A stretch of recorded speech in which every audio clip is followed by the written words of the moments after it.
Hello, hello, my friends. Another dedicated candle review for you today. We are going to be talking about Kringle candle Boo Hoo. Now, this is one of 6 candles that will be available on Friday, August 15th at noon Eastern Standard Time. This is part of the Boo Crew collection. There are actually 2 little sub collections that are being launched as part of the Halloween Part 2 launch happening that day. This is the Boo Crew. There are 6 fragrances in total in that collection. They are these ombre style jars. They are 22 ounces of 100% soy wax, and they will retail for $34. The other collection that is launching on that day is the Spellbound collection. Those are another 6 fragrances, but in different packaging and also available at a different price point. I will be reviewing the Boo Crew candles first, and then next week I will be uploading reviews on the Spellbound collection. So let's go ahead and talk about this specific candle. We've got packaging here of a bunch of cute little owls, it looks like, with some draped over ghost costuming. They look like they are in a heavily wooded area with that full moon in the background. Very cutesy. I have mentioned already that I am already not really a big Halloween person, but this aesthetic is definitely more my vibe. It's more cutesy. I feel like this is a little bit more friendly if you have young children in the home, or maybe just people who don't really want anything scary. This is definitely the collection for people who prefer that type of aesthetic. Let's go ahead and talk about the fragrance notes on this candle. We have top notes of rich cream, warm cinnamon, fresh peppercorn. Mid notes of black cardamom, zesty ginger, smoky chestnut. Base notes of amberwood, tonka bean, and velvet musk. This specific candle has a pour date of July 15th, 2025. Okay, you guys, this fragrance is very nice. I am going to tell you guys that I actually really like this scent. Spoiler alert, it's actually in my top 3 from this Boo Crew collection. I'll let you guys know at the end of this video what my top 3 candles are after burning all of them. I hope it won't spoil the reviews coming forward. I don't think it will, but this is in the top 3, I would say, of the candle suggestions that I would have for this upcoming launch. This is definitely a vanilla fragrance. It is kind of creamy. It's comforting. That cinnamon note, as well as the cardamom and the chestnut and ginger, tonka bean. It's not a very spicy fragrance, so you don't have to worry about that. I know a lot of people might see that ginger note and be like, ugh, I don't like ginger. I'm going to tell you guys right now, I don't detect anything like effervescent.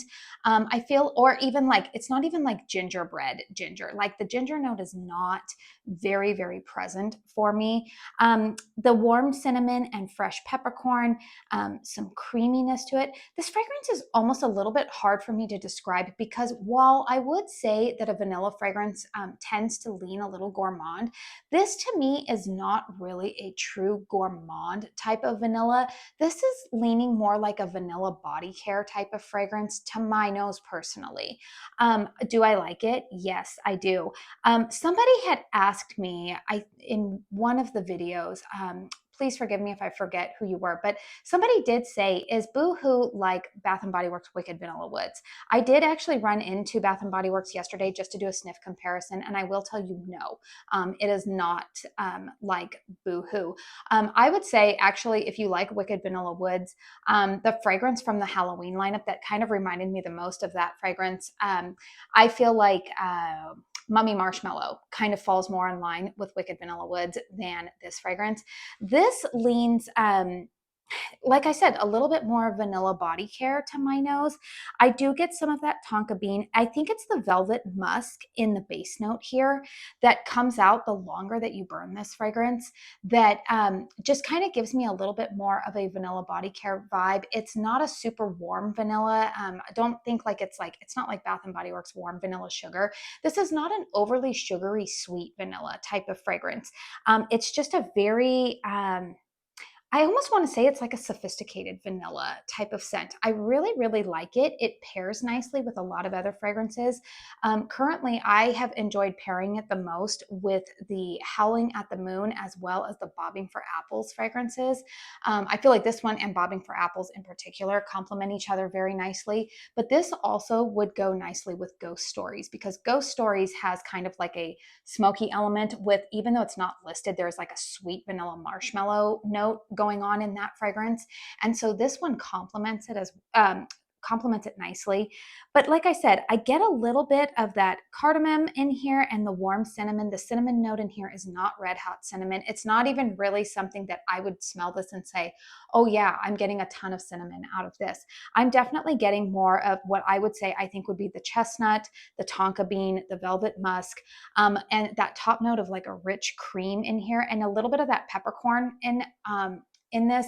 It's kind of a hard fragrance to describe, but the best way that I could say is that if you tend to like vanilla body care fragrances, it just smells almost somewhat not clean, like as in laundry clean, or not even like body wash clean. I don't know, you guys, it's very, very well done, but this is not overly gourmand to my nose. Like it's not, like when I think of like a good vanilla gourmand candle, I think of Caramel Sundays Bakery on Main. Like that's like a good like vanilla cupcake type of scent. This to me, like I said, has the gourmand aspects of vanilla and a little bit of nuttiness, and you see some of the spices in there. But I will say that I think that base note of the velvet musk and the amberwood, and even I would say some of that chestnut in there and the cardamom, just it's a little bit more of a sophisticated vanilla fragrance.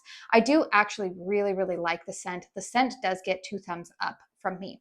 Let's go ahead and talk about the performance of this candle. So I am at about a third of the way through, maybe almost halfway on the burn of this candle.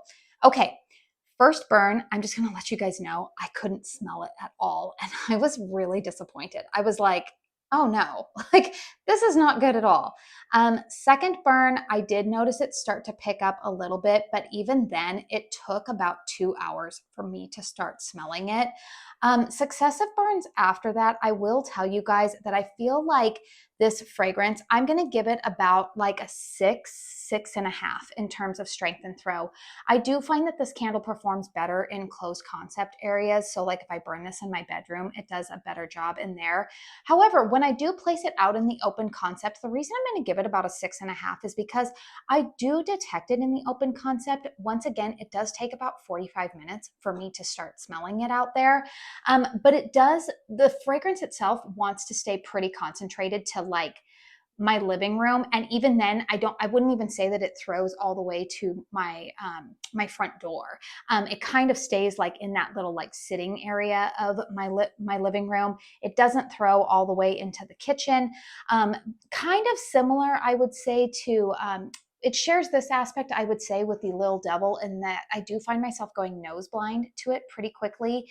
I don't, you know, like if I'm sitting in the room, it's not a fragrance that I'm continuously smelling. Whereas I feel like the Bobbing for Apples, for example, like when that one's burning in a room, like I'm not going nose blind to that one. Like I can smell it. It's a continuous fragrance. This one I do go nose blind to in the open concept. However, if it's burning in a closed concept, I don't find that happening as much. When I've burned it in the bedroom, it is definitely present. It definitely makes itself known. But it did take a couple of burns to go ahead and get to that level. So you might want to be aware of that. Overall, you know, I would say that for a $34 candle, should it be that way? No, but also, you know, it is soy wax. Soy wax does typically need to be a lot hotter to release that fragrance. And the other thing that I will say is that I'm in Arizona right now and it is very, very hot. In fact, I'm filming this review outside right now and it is currently 108 degrees outside. I'm sitting on my back porch. I'm used to hot weather, but you guys, it's been insanely hot this week. And so my air conditioning is running a lot. And I do know that air conditioning can sometimes affect the flow of fragrance within a home. So always keep that in mind, you guys, with my reviews when I'm telling you about strength and throw. I'm being really really honest with you guys. But I am also aware that a lot of people will probably be burning these fragrances in much cooler weather. If you're a seasonal burner, if you're not going to break these out until, Halloween, October, some of you guys are probably going to be dealing with a lot cooler weather by then, and you might have better airflow going on in your homes. But for me personally, with the air conditioning going, I do know that that is something that I'm kind of battling up against when I am reviewing a lot of these candles that are meant for a little bit colder season. So do always want to put that out there. Overall, you guys, though, like I said, this is still in my top 3 fragrances. I find this to be a very versatile fragrance. If you are somebody who likes vanilla fragrances, but you don't want something that is screaming overly sweet gourmand vanilla, I think that you're actually really, really going to like this fragrance. I like it a lot. I find this to be a very versatile fragrance. Will I be repurchasing it on launch day? No, I don't think so. But it is a nice fragrance. It's one of those ones that I feel like it's more than just a like for me, but it's not an absolute love where I feel like I need backups of it. But definitely a very enjoyable fragrance. So this one, Lil Devil and Ghost Stories are my top 3 fragrances of this collection. If you're just kind of wanting an idea, I did already do a review on Little Devil. I will be having more reviews coming up for you guys tomorrow on these candles. But overall, you guys, these do get a 2 thumbs up from me. This one does. Just be aware that if you're wanting to burn this in an open concept, you might be a little disappointed with the performance. But if you're planning to burn it in a closed concept, it will do well there. Oh, I almost forgot to show you guys the wicks on this one. This one's been lit for, gosh, probably about 4.5 hours now. I do trim the wicks a little bit after each burn, but this one is not giving me any issues at all. It's pulling out pretty beautifully and easily. So if you are planning to shop this collection, I do have an affiliate discount code with Kringle. It is Katie15. It will save you 15% off of your purchase. But let me know in the comment box down below, is this one on your wish list? Is this one that you have been curious about? I always like to hear your thoughts. I always like to hear what's on your guys' wish list. As of course, you guys, there are a couple of other ambassadors that have already received this candle, and so tune into their thoughts. But I am aware that some of us have very similar fragrance preferences and or home layouts, and I think that that's why it's important to listen to a couple of reviews, to see where a candle might fit in your collection. So I am starting to ramble, which means it is my time to go. Please hit thumbs up if you found this review helpful. Consider subscribing to my channel if you are new. I do want to say thank you so very, very much for spending your time here with me today. And until my next one, I hope you all go out and have a very blessed day. Bye.